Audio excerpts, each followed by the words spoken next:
નમસ્કાર દર્શક મિત્રો, હું છું રૂપલ લુણીચિયા. સંપૂર્ણ ન્યૂઝમાં આપનું સ્વાગત છે. પાંથાવાડા પોલીસે સોડાલ ગામની સીમમાં આવેલા વેરી 3 રસ્તા પાસેથી વિદેશી દારૂ અને બિયરનો મોટો જથ્થો ઝડપી પાડ્યો છે. એક પિકઅપ ડાલામાંથી કુલ ₹10,30,784નો મુદ્દામાલ જપ્ત કરવામાં આવ્યો હતો. પોલીસ ચેકિંગ દરમિયાન વાહન ચાલક સ્થળ પરથી ફરાર થઈ ગયો હતો. પોલીસને શંકાસ્પદ રીતે આવતું સફેદ રંગનું પિકઅપ ડાલું નંબર GJ01DZ 84 બાર દેખાયું હતું. નાકાબંધી જોઈ ચાલકે વાહન થોડી દૂર ઉભું રાખી ભાગવાનો પ્રયાસ કર્યો હતો. વાહનની તપાસ કરતા દૂધના ખાલી કેરેટ પાછળથી ગેરકાયદેસર ભારતીય બનાવટનો વિદેશી દારૂ અને બિયર ટીનની કુલ 2208 બોટલ મળી આવી હતી.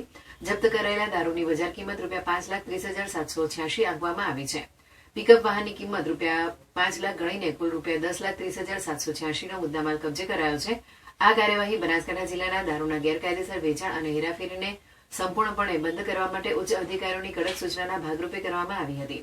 બનાસકાંઠા જિલ્લાના પોલીસ અધિક્ષક પ્રશાંત સુંબે દ્વારા પાડોશી રાજ્ય રાજસ્થાનમાંથી ગુજરાતમાં દારૂની મોટા પ્રમાણમાં થતી એન્ટ્રી અટકાવવા માટે વિશેષ સૂચનાઓ આપવામાં આવી હતી.